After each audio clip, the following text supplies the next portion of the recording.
Hello, I'm Tan the Tambi OTC channel. This will be a shorter video, kind of a breakdown of a movie.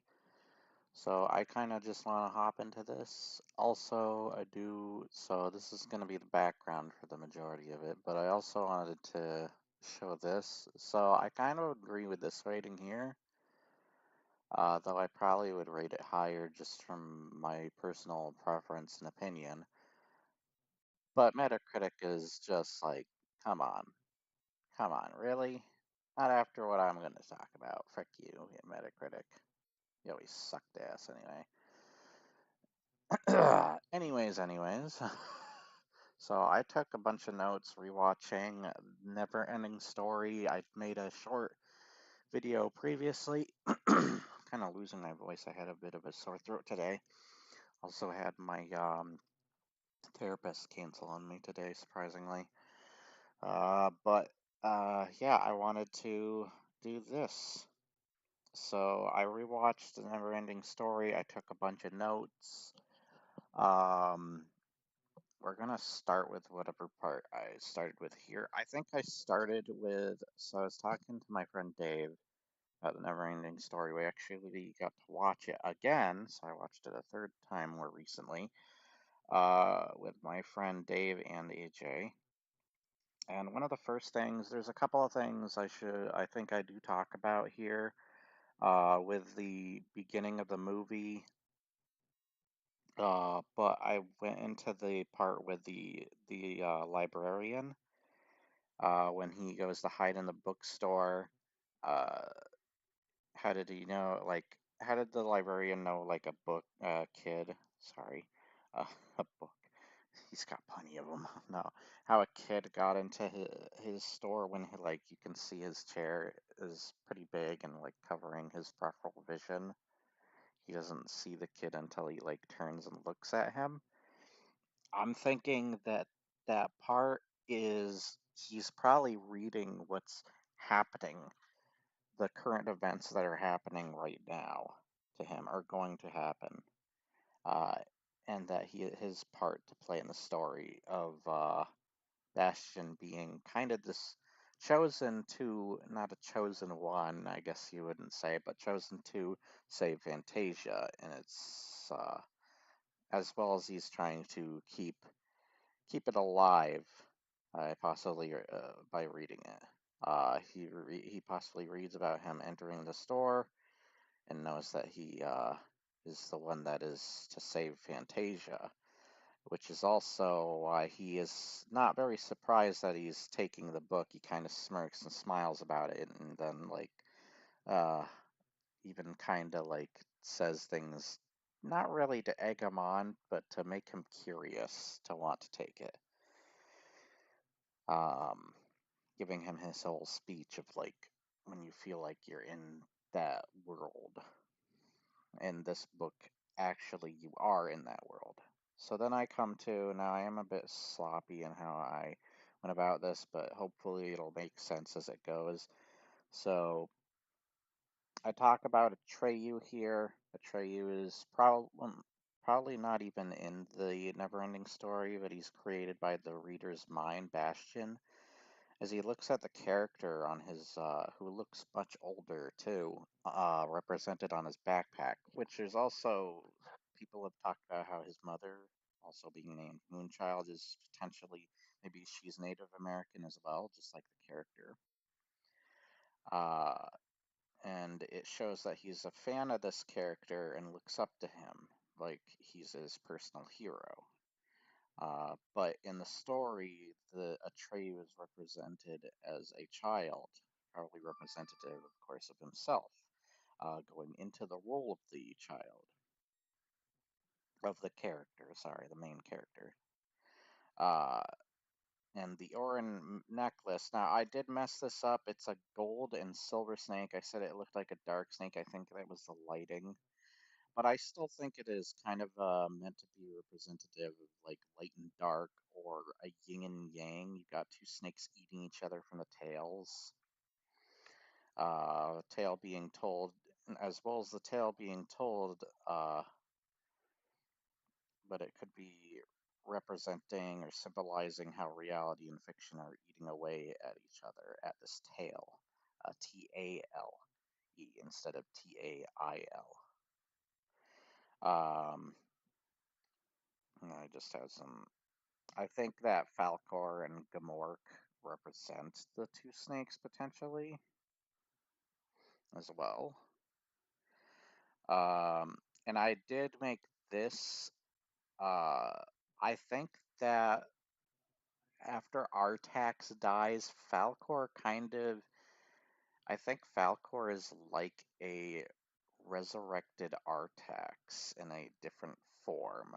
Uh, I know that is really reaching, but I think that Falcor is like a resurrection of him.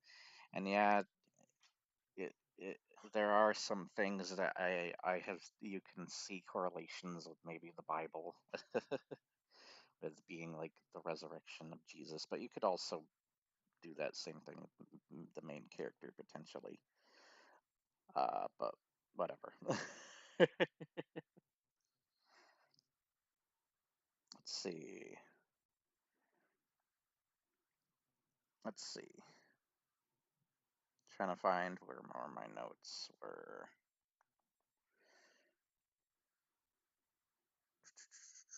Sorry, me and Dave are talking in this bit because there's these three trials through this never-ending story as well: doubt, truth, and self. The three trials that the main character has to face. And what do they represent? So the main character is going through the same trials as Atreyu. Bastion is going through the same trials, just represented differently, or technically similarly.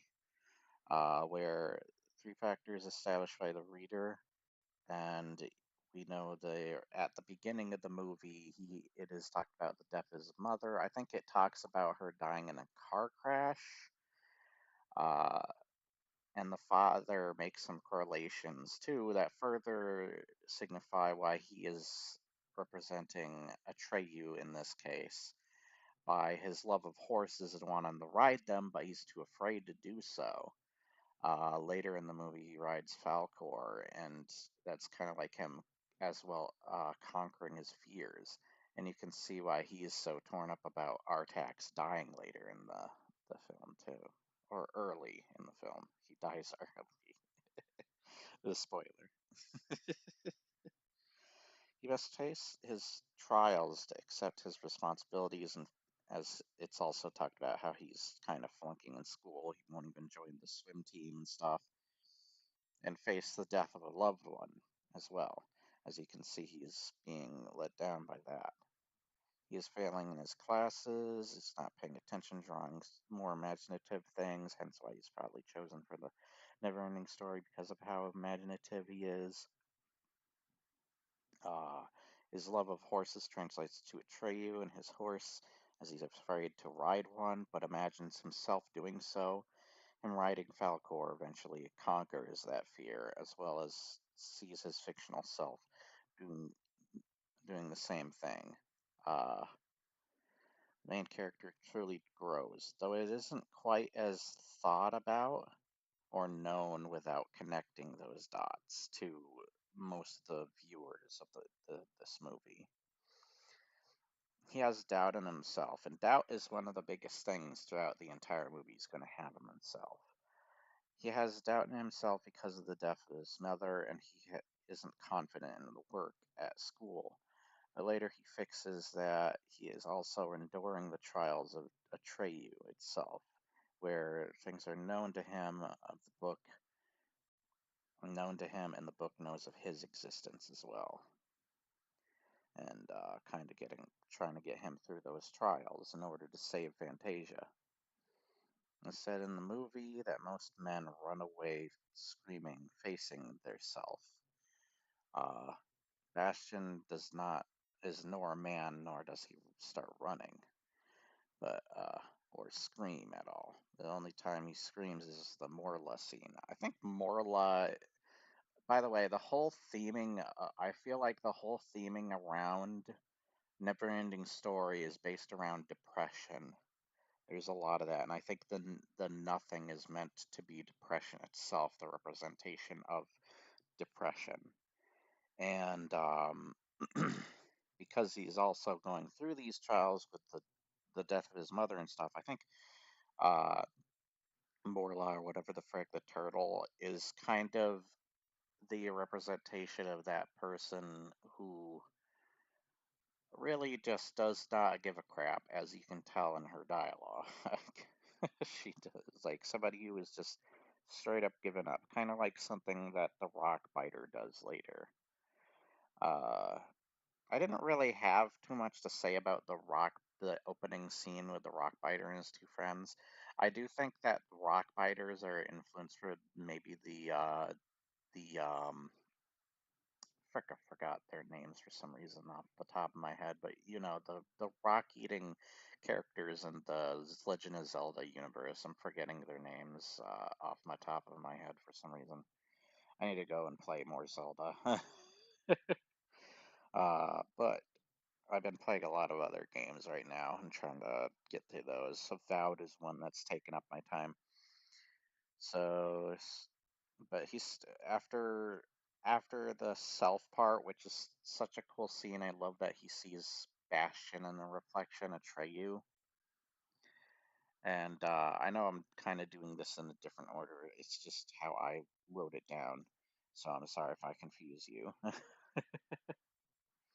But he goes back to reading it, and therefore he conquers a trial. He braves the task. Therefore, in a way, a trial of manhood has been accomplished in a way. So it's kind of like a growing story as well. He almost rejects the book, but realizes that doubt growing, and he fights it. The trial in the book is actually technically failed by Atreyu, but later accomplished through bravery in him coming back to the book to eliminate his doubts. There's other places where he eliminates his doubts, such as the ending stuff. The third trial is in saving Fantasia and giving his mother's name to the child princess, is him finally conquering his fear of death and the loss he feels for his mother, and also becoming a man. And I just spelled man, Mawn, just to be silly. Moonchild is his mother's name, once again using child, but also that she's possibly, yeah, I corresponded this before, that she might be potentially Native American. Uh, Treyo, just like Atreyu, his other self, but it also tells us his mother died through a definition of the word and what it means, or at least what the princess might have, because I think the princess is kind of like a resurrected form of his mother, even though she doesn't look Native American. That's just me assuming. Maybe I shouldn't. But the interesting about that is it's said that the princess is sick, though when you actually see her, she doesn't seem like she's sick at all. Uh, when you finally see her, and when you look up the definition of Moonchild, hold on, it's like it says that it refers to somebody born under the zodiac sign of Cancer, or to be someone who is strong, has a strong connection to the moon. And then I made a joke, or it could be that badass Iron Maiden song, Moonchild. But yeah, I'm thinking that the princess is suffering from a sort of cancer or something, and it's interesting that Moonchild is the word chosen for that. I don't feel like that was just chosen for nothing. Then we make some frickin' moon jokes for frickin' Elden Ring, me and Dave back and forth. There's the frickin' moon ending with frickin' Rolana or whatever the frick her name is. And then the double moons that the boss in the DLC drops on the frickin' ground for an AoE. And I said something like quadricular. So that's just a joke. Anyways, so Here's the stuff I really like to talk about. There's a lot of things I haven't really gone into detail with, like for example, the old guy here, his whole situation. I didn't talk about, of course, the right biter between his friends, but I don't think that stuff is totally necessary for what I. But there's definitely things he could get there too for what everything I'm talking about. But I want to talk about this stuff just because I found it a little bit more like interesting to me and what I want to talk about. So, one of the final scenes is him running into Gamork, who has been chasing him this whole time. And not only does he have like very relevant dialogue, but he's got such a cool scene. This mysterious wolf-like creature of darkness.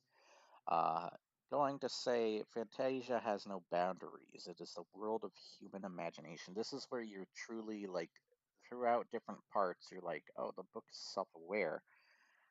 But this is one of the first parts that you're like, wait a minute, does it talk about their world of human imagination or ours? You're still not sure yet. So you could still assume that it's talking about his world. His dreams and hopes of mankind. Also, Falcor, I talked about how my phone keeps shutting off on me, so I can't see my freaking notes. It is the dreams and hopes of mankind. Also, Falcor can grant wishes, okay, probably of man when they lose hope. They look to him. Fantasia dies because people begin to lose their hopes and forget their dreams by shoving their, and I made a joke here, shoving their phones in their faces. That's right. Neverending Story is telling you to read a book.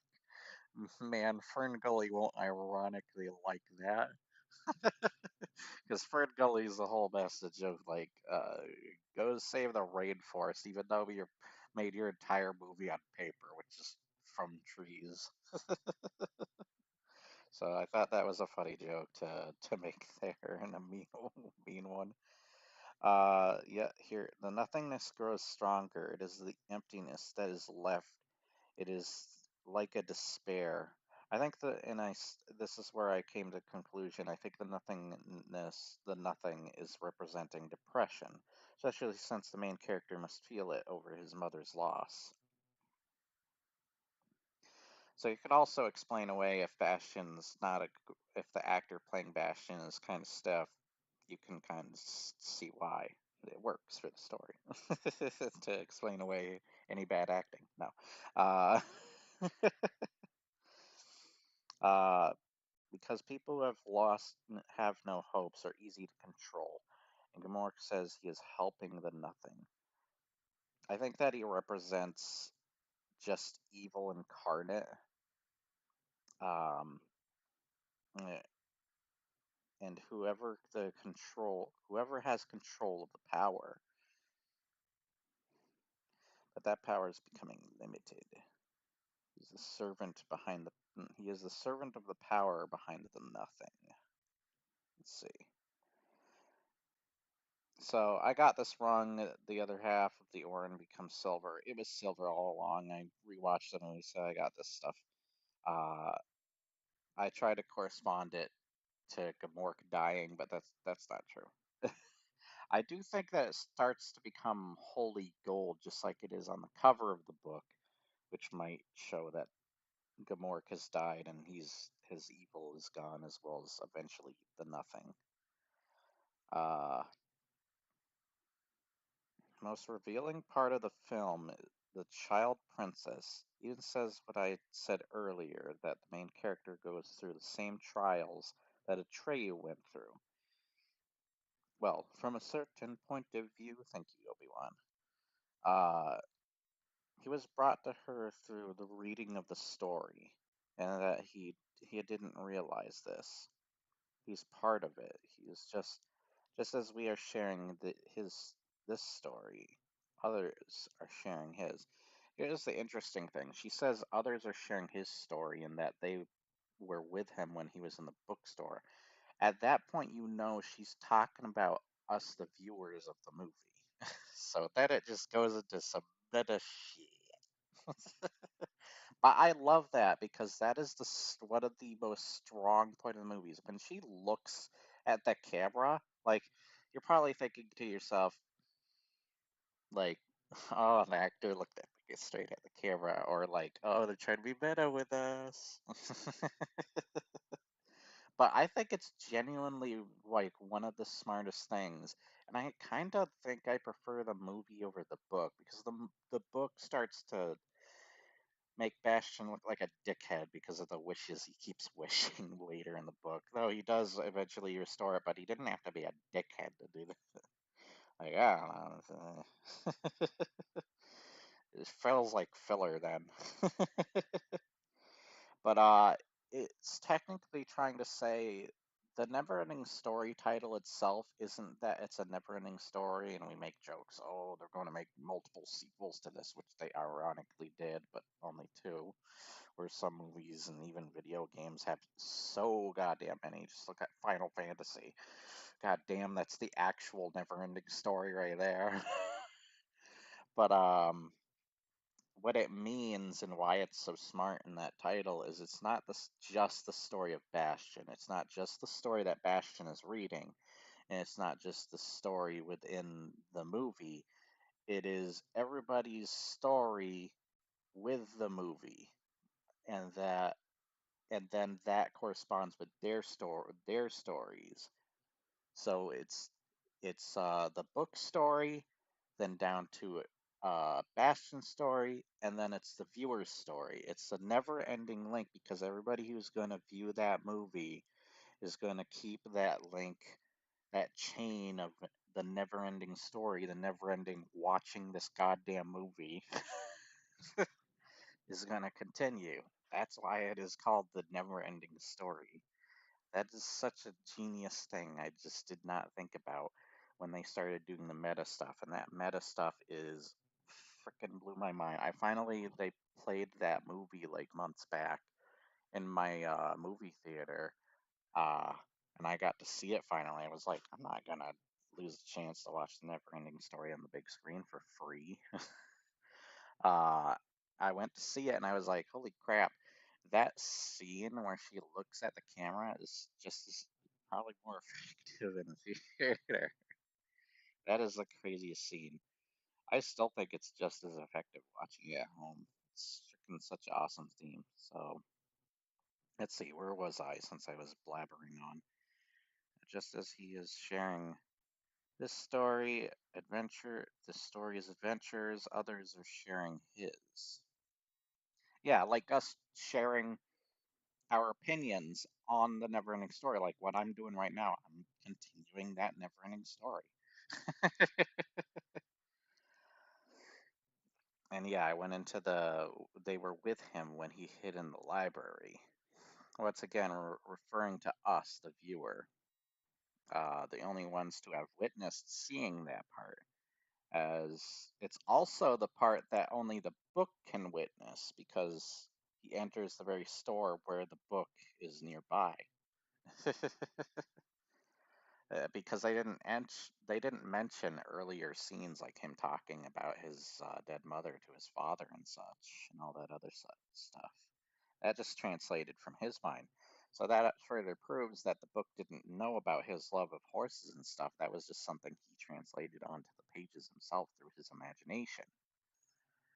So there's some interesting things there. They were with him in the library, seeing part. I just go, holy crap, this movie's meta. They were with him when he took the book, which implies that the ones in the never-ending story was only able to notice this when he drew closer to the book, as she doesn't reference anything before that. Yeah, there's that. In which he is reading the story right now, his story once again making a connection to the trials he's personally going through. Doubt is his strongest battle until he beats it by calling out his mother's name, and he finally blends the with fiction. He's the fiction he's been reading. As she looks and starts crying to the camera, call her name, she says. Call her name. Uh, and he refers to, I can't, I have to keep my feet on the ground, referring to reality and still clinging to it.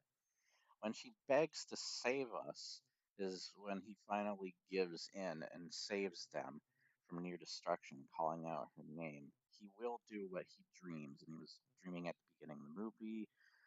His dad even refers to gotta keep your head out of the clouds. It's funny that the movie begins with clouds with the credits, though maybe I'm reaching too much to that. I wouldn't doubt it with some of this stuff. All right, let's see. In the beginning, it is always dark, as things are new and born anew. One grain of sand, all that remains of her vast empire.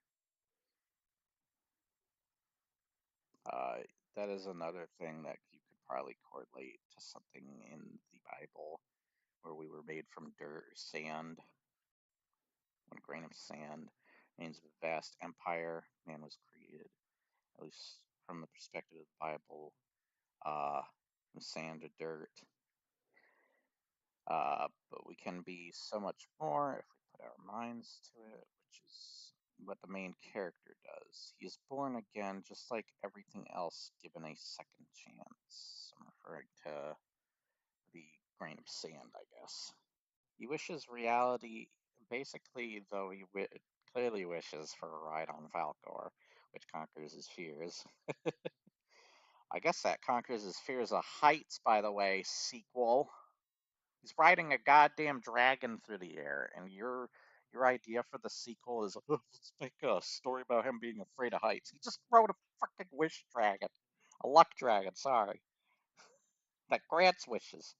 Anyways, I think he wishes reality and fiction together and everything to come back the way it was. His wishes like make, of course, like they said, make Fantasia even more glorious and bring a lot of the dead back to life. Though his mother doesn't come back, which is also why I think his mother is the reborn child princess. She is part of the fantasy world. And it's hence back to that part where it says at the beginning of the movie she was sick, probably of cancer, hence the thing I said previously about the definition of moonchild. Let's see. Why did I say that twice? That was weird. The movie does. Now, here's the one complaint I do have. You know how The Thing and Predator start out with an alien spaceship crashing to Earth? And I feel like if they cut out that scene, just that one scene of an alien spaceship crashing to Earth, that movie would be so much more mysterious, interesting, and awesome. Just like I feel like the narrator at the end of Neverending Story. This is the only thing, other than the green screens not aging well, that I do genuinely have a problem with.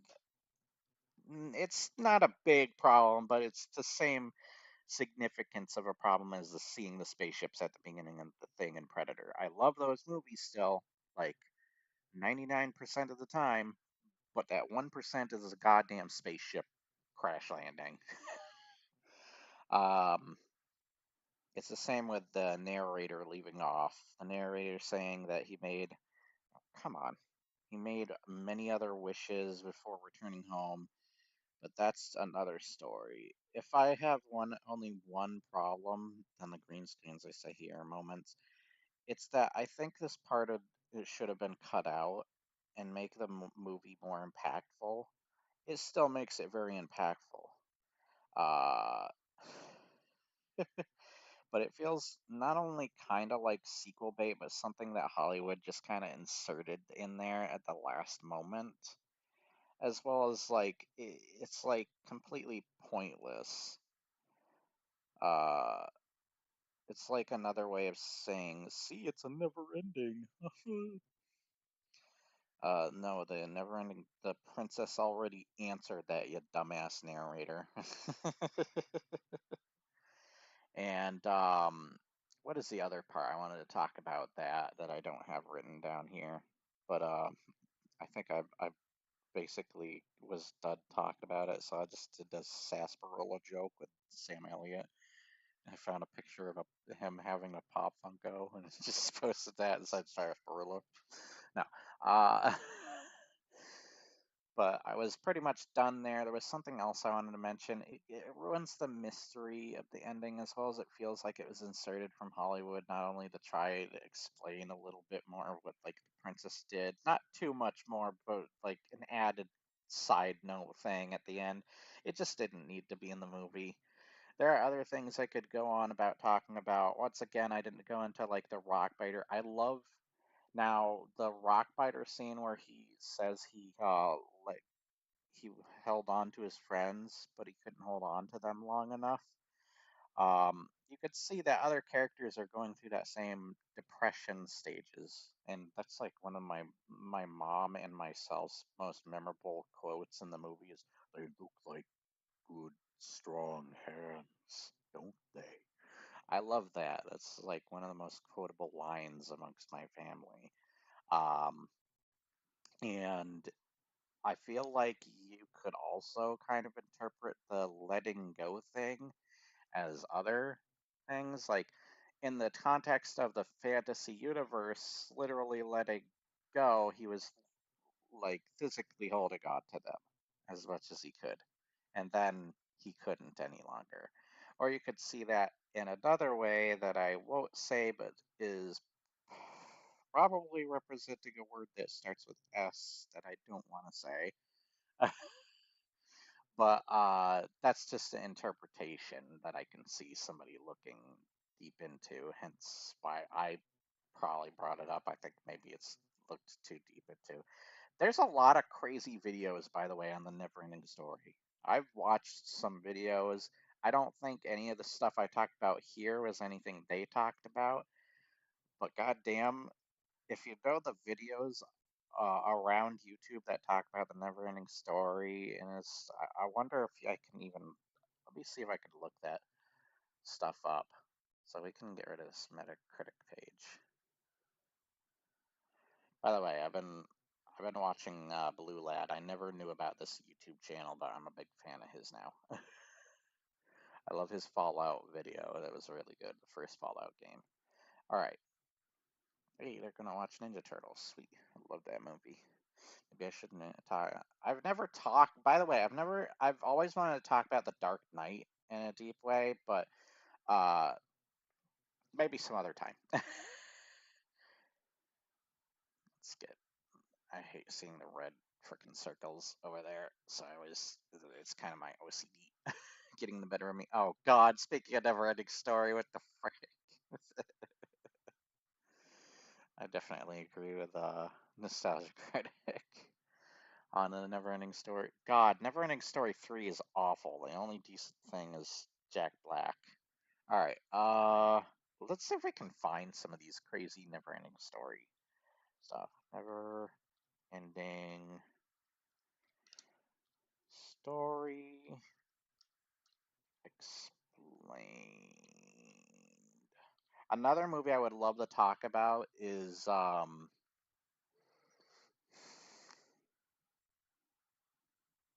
years ago. Maybe this person did what I'm talking about now, but I wanted to talk about it anyway, so frick off, Looper. I don't like Looper anyways. They're kind of like Watch Mojo. Yeah, whatever. Let's see. Distracted nerd breaks down. Okay. This isn't what I'm looking for. Yeah, that's just a sponsorship. Oh, it's Maddie. Sweet. Complex themes. Yeah. So, oh, lost in translation. An adaptation, sorry. Old Truth Never Ending Story. There's a lot of. It never ends. The never ending wisdom of never ending story. That's another interesting way of putting it. I would agree with that. Is that whatever wisdom somebody picks up, once again, from watching the movie, of the never-ending story is a never-ending wisdom you could probably apply to real life. And weirdly, how something is really good. There's a labyrinth. The page, I watched the Page Master and I got rid of my copy of the movie recently because I was like, there's no reason for me to keep this anymore. I don't care for it. There's a never-ending story. It's free with ads, by the way. You can watch it right now. I'm not gonna do that. The Dark Truth. There's a shopkeeper. There's a shopkeeper. Uh, okay, structure your sentences better. Was the shopkeeper was evil? What? You mean was the shopkeeper evil like all along? Or was the shopkeeper evil? Get rid of the was altogether. The extra was. You don't need that. That's a freaking old video though, like 7 years ago. Trailers, a dead franchise, hated by the author, the story of the never ending story. That's right. A lot of authors hate the movies that are present, but I actually think the Never Ending Story movie is that one movie, just like the Stanley Kubrick version of The Shining, where I actually think it transcends and is kind of better than the book in a lot of ways. I do think that Katana Films, or what's known as 8 Pages Deep, has made a good video on The Shining, and technically the book and Kubrick's film are tied, where his miniseries was freaking boring and did not represent the book very well. I think the reading the book was, yeah, see, even people like this was just made a year ago, and this scene is way more relevant as an adult. Way more ever relevant today, and it's the entire Gamork sequence. Okay, now it's just advertising. No, there's nothing wrong other than green screens. I don't even like freaking Cinema Sins. Like I kind of hate him. He's become more over the years with his later videos. I feel like he's become more not just like I feel like he's become very biased. Like he lets his own personal bias get in the way of a lot of things, and that he even makes wrong points on a lot of the things he's calling wrong in his video, ironically being wrong themselves. But yeah, there's so yeah, Yoda. There's Star Wars characters, no insane. More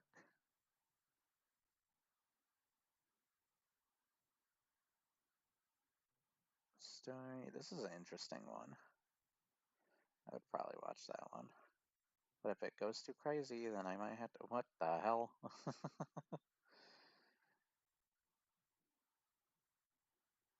Yeah. Okay, I can't find it, but trust me, there were a bunch of videos I stumbled onto that were just as ridiculous as the yes. Uh, though I'm not gonna doubt it, but I think they're even crazier than something like this. But they go freaking deep, and I remember seeing a bunch of those videos and being like, "What the frick?" But yeah, like I would do Neverending Story, explain, and whatever. I would be probably interested in watching here. Not everything here is going to be something you got to watch, at least the things actually on Neverending Story. Like, this isn't Neverending Story, that's just Shark Boy and Lava Girl. That's Page Master, and that's Labyrinth, which I love the Labyrinth. Uh, I love like 80s fantasy movies. They're freaking awesome. Uh, But yeah, I think that's everything I wanted to cover about remembering the story and to talk about. Let me just check my channel. Oh wait, I can just do this. Go to my. Oh, what the hell? Boop. But yeah, I just want to make sure no comments went through that I missed or anything. and I don't want to listen to myself. Frick me. I hope you could hear me fine. I hope I wasn't too quiet for you guys. Though it is only me talking, there's no like sounds in the background, so I don't think that's going to be a problem. But yeah, that's everything I wanted to talk about with the Neverending Story. I wrote down a whole breakdown of certain things. I didn't want to talk about things once again, like with the rock biter talking between the guy with his racing snail and the goblin, or whatever the frick that guy was, a hobgoblin or something, and his bat. Um, I don't think there was too much to talk about other than like they were mentioning that nothing is taking over everywhere, probably depression once again taking over everywhere for a factor. I think that nothing is definitely representative of oh my gosh, that's just as meta looking as this freaking movie. No, at least parts of this movie. But yeah, I was glad to talk about this and break it down. I almost want to make the Neverending Story because of realizing this stuff and just how good it is. And I love fantasy films. I always loved stuff like I love The Dark Crystal. It's one of my favorites. I always fight with myself. Do I like Labyrinth more or do I like Dark Crystal more? Dark Crystal is more on its own, where Labyrinth is like David Bowie is a special guest on the Muppets, but it's a really good special guest Muppets movie. Not really like Kermit the Frog Muppets and stuff. If you want something like that, you got the Tim Curry Treasure Island one. But yeah. I still really love this movie. I still love its use of practical effects. It's creative in its designs and world and characters. Once again, the movie has imagination as well, ironically.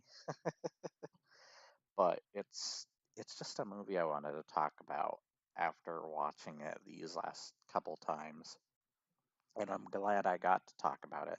I'm sure there are other movies I can probably talk about in the future. I would love to talk about The Dark Knight. I'm not really good at reviewing stuff. I actually gave up on reviewing video games and movies because I hate it and I think I suck at it. But if I can do it in this sort of way, maybe it'll work a little better.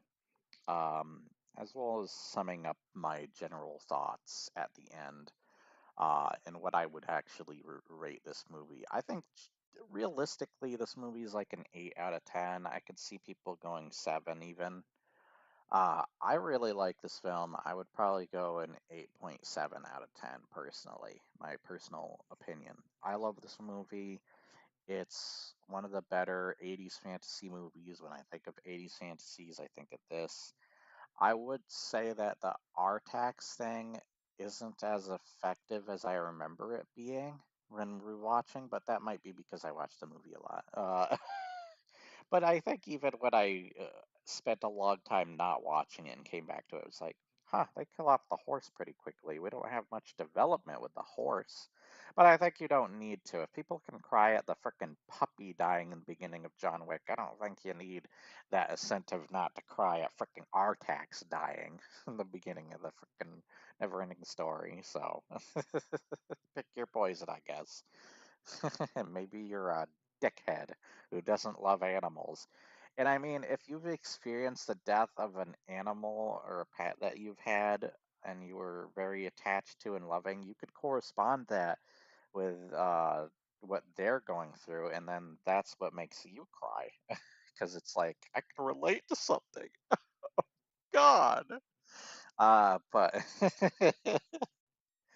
it's probably not something you want to relate to, honestly, but it's still something they make that's pretty effective. I always think of Shadow of the Colossus when I see him riding around on his horse, freaking Atreyu. I'm like, aggro. And he's whenever he's riding around on his horse, it's showing those like background shots of them riding around. But yeah, I I I really love this movie. I think that I love practical effects. The practical effects. I prefer them over like digital effects. Uh, I've actually there's a I can't remember their name. Somebody was talking about AI stuff for when they were mentioning ElfQuest. because ElfQuest is going to get a movie, and it's something similar to what CGI was originally used for and stuff like Jurassic Park, where it was just used to enhance the practical effects or to help enhance them, make them feel. I feel like that would be a better way if you're going to use AI for something that would be better to help enhance something that's already there, made by a person. If I had to add something else, because to the AI argument, because I've made videos on AI stuff, talking about AI before, uh, I agree with that. I think if it's used to help enhance something in that way, maybe I can see that. But if you're over relying on uh, AI for like art and stuff, and letting it do most of the work where you're just typing in keywords or something, no matter how many hundreds of times you did it. Disturbed music video. Looking at you. I love that song, but frick you, music video. You're a bad man for making it. But yeah, I feel like that's extremely lazy. There's also the loss of jobs through that. You're just making things freaking worse through that. Uh, bro, we already have a bad enough economy. Do you want to make it worse? Seriously? Are you trying to? No, but I just thought I'd slip that in there real quick because I was thinking about that as I was talking about this stuff. But yeah, uh, back to Neverending Story, which honestly, there's not much else to frickin' say. Oh yeah, the Rockbiter says that he just lets the frickin' nothing take him, which I guess he's letting his depression take him. So he's gonna seppuku. But yeah, like I think I say that a lot, by the way. Sorry. I hope you have a awesome day nonetheless. I think that's everything I wanted to talk about once again. I know I said that multiple times too, but I mean it. I mean it this time. Been playing Baldur's Gate 3 as well. You can see it down there. But I hope also Avowed. I need to get through Avowed. I want to finally play it. I've also played a little bit of Pillars of Eternity 1 and 2. Um, I had to upscale the freaking dialogue in the first game because it was so tiny. I'm glad it helps read a lot of it in the second game, though I don't mind reading it. I mean, I read books as such, so I don't mind. But yeah, I just couldn't see the freaking words at the beginning, and it was like hard to even see things. So I might have to start over a playthrough on that just so I can read what or look it up or something. I don't know. But anyways, I hope you enjoyed this video. It was meant to be a shorter stream. Thank you very much for watching. It will be under the live section at all times because it will be posted there eventually. And hopefully I can make a playlist for it. I don't know what kind of playlist I can make because this kind of stands on its own. I'll see. Uh, there's there's a lot of videos like that, but whatever. I hope you enjoyed nonetheless. Remember to like, share, and subscribe. Leave your comments below if you did, and I will see you next time on whatever video